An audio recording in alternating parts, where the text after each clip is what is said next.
y en primer lugar pues me van a permitir que inicie agradeciendo a José Luis Ejido la organización de este encuentro y también pues la invitación que me cursó para estar en esta mesa pues con personas a las que aprecio tanto, ¿no?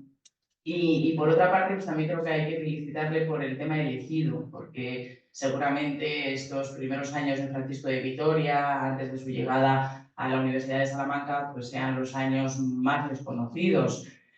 Pero también creo que hay que ser honestos y no sé si tengo muy buenas noticias. Quizás sean los más desconocidos porque sean los menos documentados. Así que al menos yo tengo que ser honesta, no sé si vamos a poder aportar algo desde el punto de vista historiográfico, pero bueno, desde el punto de vista filosófico, de historia de las ideas, de relacionar esos primeros años con lo que luego fue su trayectoria en Salamanca, pues seguramente sí.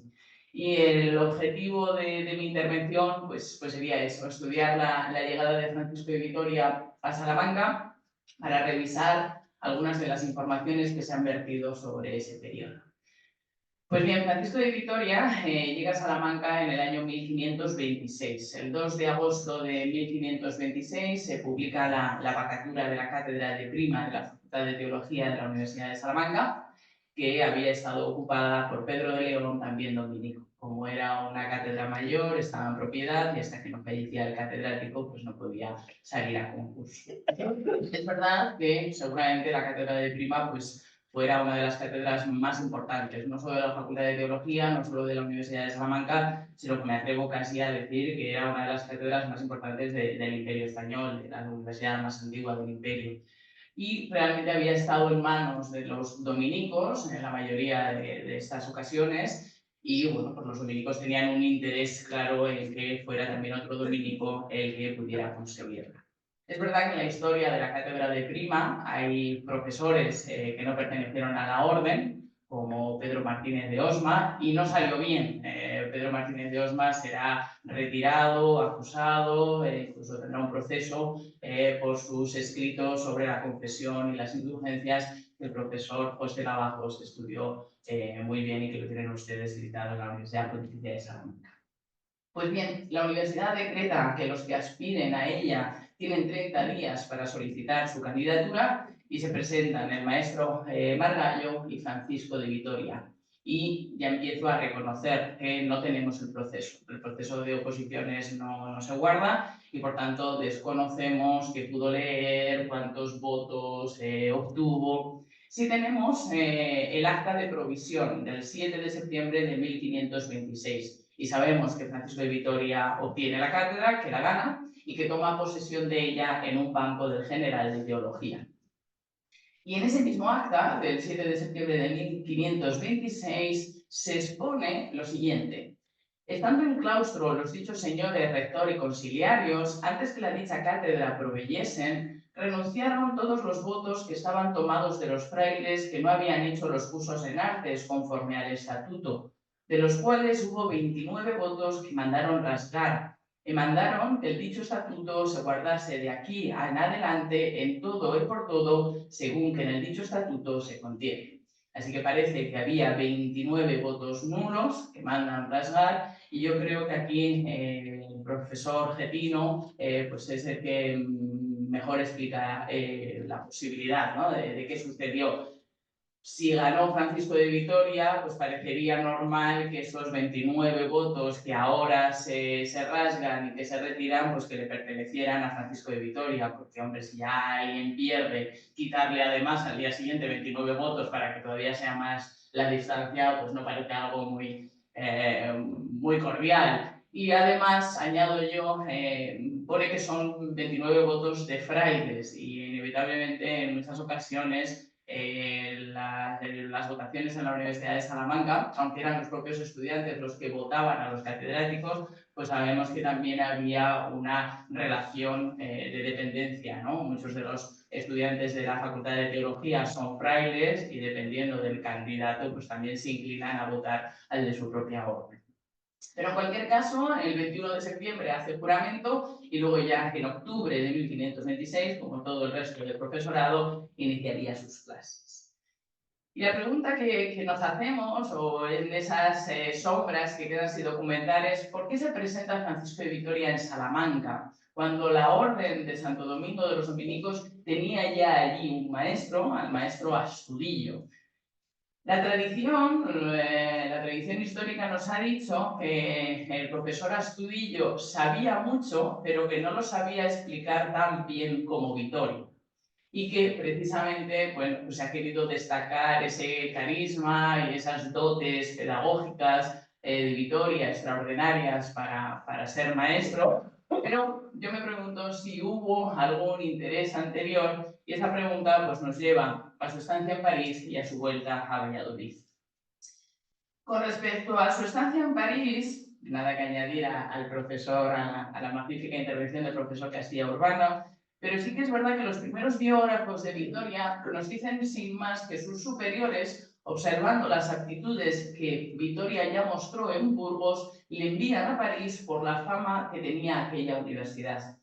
Según explica Juan López en su Historia General de Santo Domingo y de su orden, un texto de 1615, las santas constituciones de la orden disponían que cada provincia se enviasen tantos frailes de buenas prendas y esperanzas para que, enseñados en una universidad que había tenido por maestros y catedráticos a Santo Tomás, a San Buenaventura, a San Alberto Magno y otras muchas personas de gran nombre, tuviese cada provincia frailes que, enseñados en aquellas buenas letras, fuesen maestros luego en sus provincias.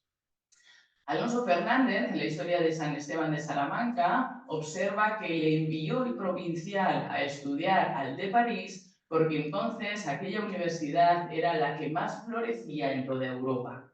Y el padre Arriaga, en su historia del convento de San Pablo de Burgos, explica que envióle la casa de Burgos, recién profeso a aquella universidad, la más florida de Europa y de aventajadísimos maestros, con ciertas esperanzas de lograr crecidos argumentos sobre experiencias que tenían de su innata modestia. Así que ya fuera por costumbre, ya fuera, como nos dice el primer biógrafo, porque las propias constituciones así lo declaraban, el caso es que envían a París también pensando que en París va a encontrar toda esa formación y toda esa tradición. Y yo aquí, de alguna manera, también me gustaría plantear o lanzo la hipótesis peligrosa de si realmente no deberíamos de idealizar tanto París. ¿En qué sentido? Pues porque, hombre, París está tomada por los nominalistas y aunque, como ha explicado el profesor Castilla, los profesores de Francisco de Vitoria, como Mayor o Almain, podrían ser nominalistas moderados, nominalistas humanistas, es verdad que el resto del profesorado, ¿no? Los nominalistas más duros, pues van a ser, por ejemplo, el objeto de crítica de un Erasmo o de un Luis Vives, que siempre cuando denuncian tienen un poco a los profesores de la Sorbona como uno de sus objetivos más claros. En 1530, por ejemplo, Vives escribirá contra el abuso lógico allí preponderante y los tilda de pseudodialécticos. Así que habría que pensar si verdaderamente las influencias parisinas de Vitoria no fueron precisamente las tomistas y las que reciben el Colegio de Santiago. Sin embargo, como intentaré probar después, poder decir que Francisco de Vitoria tenía formación nominalista al modus parisiensis también será relevante, tanto para la orden como para su proceso a cátedras en la Universidad de Salamanca. Con respecto a la Vuelta a Valladolid, yo creo que si también hay un periodo todavía menos conocido es ese. Según los biógrafos citados y otros historiadores, como Beltrán de Heredia, los prelados de la provincia de Hispania enviaron por él para que viniese a leer a Valladolid. Y los que primero intentaron conseguir cosa tan acertada, dice Getino, fueron el rector y conciliarios de San Gregorio de Valladolid. Y luego, en su libro, Alonso Getino, con posterioridad, nos dice, pero resalta un nombre de entre todos. Era general de la orden García de Loaiza, religioso español, colegial y profesor que había sido en San Gregorio y al cual, indudablemente, se debe que Vitoria se trasladase de la capital francesa a la española. Y ahí Alonso Getino no nos dice más y nos queda con el nombre que de alguna manera, bueno, pues yo cumpliendo con los deberes que me mandó José Luis Sergio, he intentado investigar un poco y ya les adelanto que son personajes de los que infelizmente no hay mucho. Me hago ahora un excurso, pero nos quedamos con ese nombre de García de Loaysa, que es el que le dice que traigan a este Francisco de Vitoria. Pues bien, retrotraemos y nos situamos ahora en 1520. En 1520, Carlos V había tomado la decisión de renovar la tradición de sus abuelos, nombrando un consejero, un religioso proveniente de la rama reformada de alguna orden mendicante. Y por mediación de Francisco de los Ángeles Quiñones y de Adriano de Utrecht, Carlos V escoge a Jean Clapion, quien hasta entonces había ejercido como provincial de los franciscanos observantes en Francia. Lo que pasa es que Jean Clapion fallece en 1522, cuando ya había terminado la Guerra de las Comunidades. Es más, se le echará de algún modo en cara a Carlos V que hubiera escogido como confesor, como consejero, a un extranjero. Hay que pensar que ser confesor de Carlos V en ese momento es que pasa por él también, por ese confesor, todas las cuestiones de Estado vinculadas a la conciencia del monarca, los casos de herejía, la declaración de guerra contra príncipes y cristianos, contra infieles. Al final todo ello pendía de alguna manera también de la opinión del confesor real. Así que, inevitablemente, creo que una de las tareas sería también estudiar la participación de los dominicos en la rebelión de los comuneros. Y aquí debo decir que también nuestro director de simposio, José Luis Sergio, pues ha sido pionero en ello. La orden verdaderamente estará dividida, pero coincide la división en la participación de la revuelta también con una división de la reforma interna que está llevando la orden. Y aquí nos aparece otro personaje, no nos olvidemos de Loaysa, ¿vale? En algún momento va a haber una relación, que es Juan Hurtado. Juan Hurtado es un personaje, es un dominico con una vida, la verdad que muy llamativa. En primer lugar, es soldado, parece que participa en la toma de Granada, tiene un gran éxito con la espada y se le concede una tierra en las Alpujarras.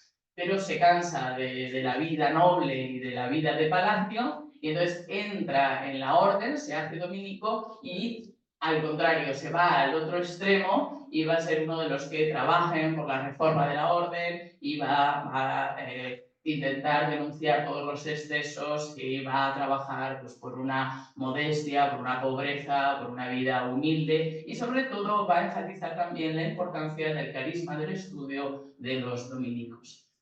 Entre sus dotes naturales, este Juan Hurtado parece que da unos grandes sermones, que también tiene unas grandes intervenciones en los capítulos y se hace amigo personal de Cayetano. Y tras idas y venidas por Salamanca, ya que parece que Juan Hurtado provenía de Salamanca, en 1517 lo encontramos allí como prior. Y 2 años después, en 1519, un grupo partidario de la reforma para que San Esteban sea reformado, escriben a Loaysa, que en este momento, en 1519, ha sido nombrado general de la orden, después de Cayetano, para que le dejen, por favor, emprender la reforma. Y Loaysa, García de Loaysa, les da licencia. Y aquí ya empiezan a surgir las propias protestas dentro de la orden. Hay algunos que están a favor, hay otros que no, y coinciden que los que están en contra de la reforma interna apoyarán, perdón, que los que están en contra, sí, de la reforma apoyarán a los comuneros y Hurtado se posicionará a favor del emperador. ¿Por qué se posiciona Hurtado a favor del emperador? Pues aquí entran ya simplemente mis hipótesis. Pues hombre, es un hombre que tiene ya también unas estrategias políticas, que tiene una experiencia de guerra bélica y claramente, bueno, pues podría ver que a lo mejor la revuelta no tendría el éxito esperado, también tiene que tener contactos con la corte y con los reyes. El caso es que cuando empieza la revuelta de los comuneros, Loaysa regresa a Roma y ordena a todos los dominicos servir al emperador. Y en 1522, en el capítulo celebrado en Salamanca, Loaysa retira los títulos y oficios a 4 frailes que habían apoyado la revuelta condenándoles a cárcel y ordena la adhesión y el respeto de los frailes dominicos a la autoridad del emperador. Se debe honrar con la correspondiente veneración en todo lugar a toda potestad terrena, cuanto más debe hacerse con el católico, respetuoso y justísimo nuestro César Carlos.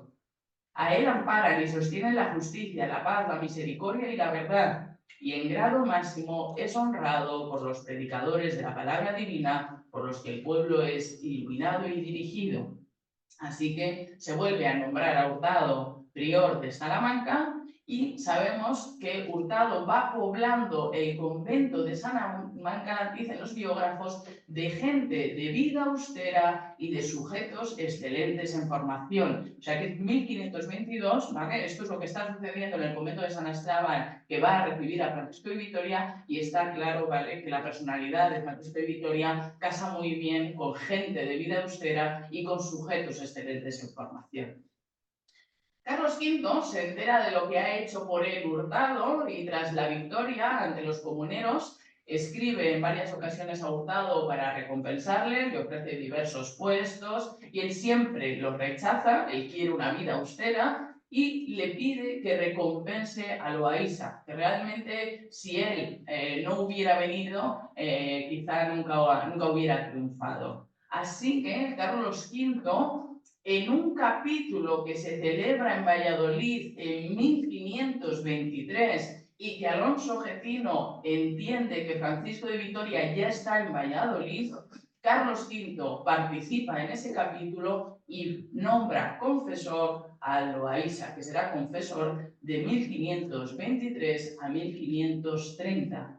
Y además, mientras Francisco de Vitoria está en Valladolid, también se celebra allí el capítulo provincial en 1525 y también nos dicen que Carlos V, ¿vale?, también va allí un poco para mantener la estrategia que quiere plantear después de la revuelta. Hurtado fallecerá en 1525 en Salamanca, un año antes de que llegue Francisco de Vitoria, pero nombrarán como nuevo prior a un discípulo suyo que sigue con la misma idea de observancia. Así que regresemos ahora a Francisco de Vitoria y a su llegada a Salamanca.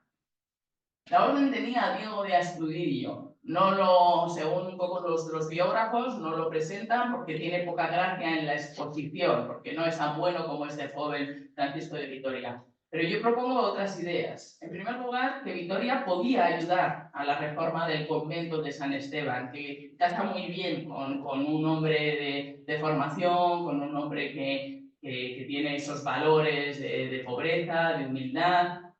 La orden no quiere perder la cátedra de prima tras un caso como el de Pedro de Osma y también tras la mala fama de algunos frailes de San Esteban que han participado en los comuneros. No nos olvidemos, el propio Loaysa ha condenado a 4 frailes a la cárcel.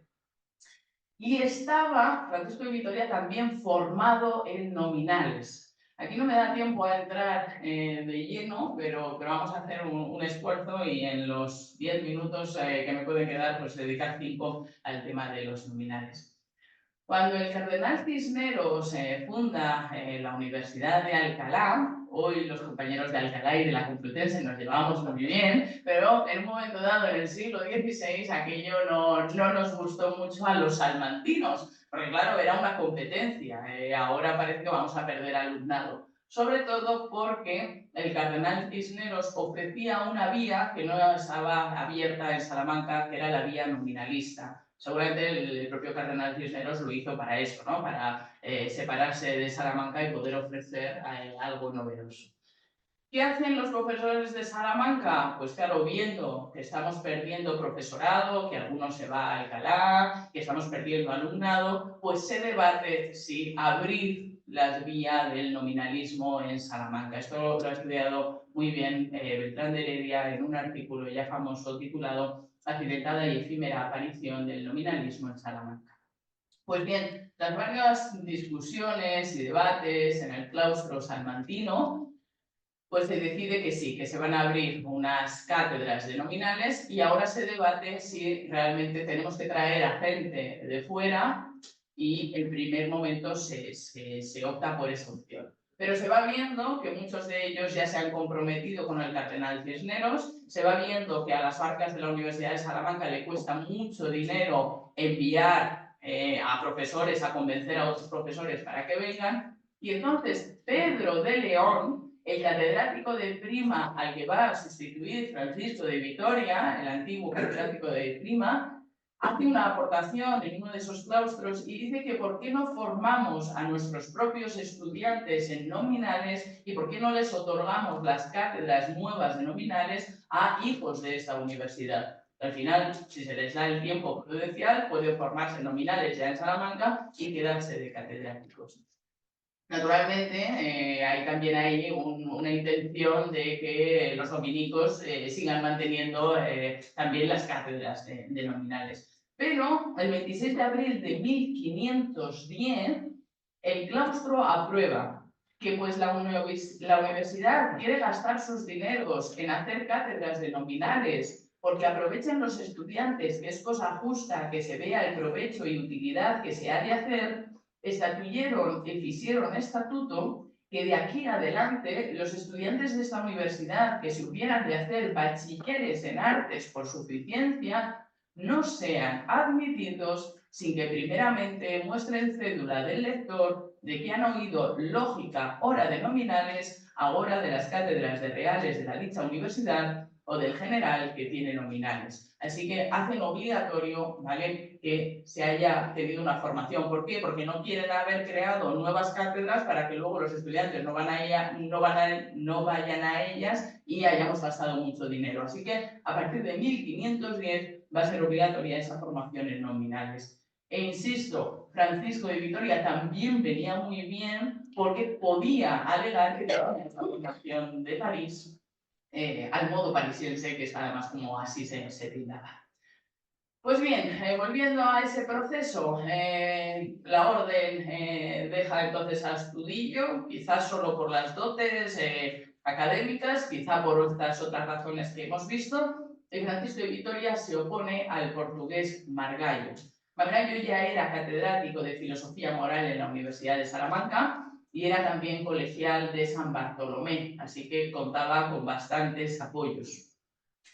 El padre Alonso Fernández, en su Historia de San Esteban de Salamanca, nos dice que Margallo incluso obligó a los estudiantes a votarle a él y les dijo que él ya había demostrado su amor por la Universidad de Salamanca, se había levantado todos los días para dar clase, y que ninguno podía servir mejor a la escuela que él, porque no tenía al mundo hombre que tanto estudiase, pues no dormía cada noche 3 horas por estudiar para enseñarlos y servirlos.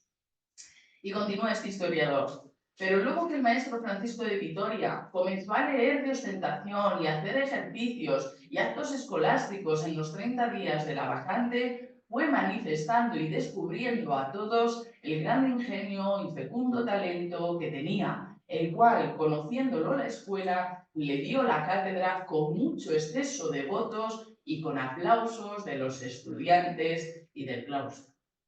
No niego el carisma de Francisco de Vitoria, es más, lo defiendo y precisamente ese carisma hace que yo haya defendido que él es el único padre de la Escuela de Salamanca, que es reconocido por muchos de ellos como un maestro y que además defenderé la hace desde 1526. Pero no podemos tampoco decir, como nos han dicho, que no tuviera apoyos. En primer lugar era lo dominico y naturalmente siempre va a tener unos votos a favor de su propio convento. Después contaba en la propia Universidad de Salamanca con colegas que habían hecho de París, como por ejemplo Silicio, que va a estar en su juramento. Hemos visto que contaba con el apoyo del general García Loaiza e incluso, estoy ya con todas las pinzas posibles, puede que incluso contara con el favor real. Ahí estaba Carlos V con un deseo de que el convento de San Esteban se renovase, de que traer a alguien que no hubiera participado en las revueltas, que le venía muy bien, había estado en París. Ahora bien, esto tampoco nos funciona, porque si es verdad que Carlos V tenía un deseo expreso de que fuera Vitoria el catedrático de Prima de la universidad, es cierto que el mismo 1526 el primer año de Francisco Vitoria en la Universidad de Salamanca vamos a tener también un pequeño enfrentamiento entre Vitoria y Carlos V.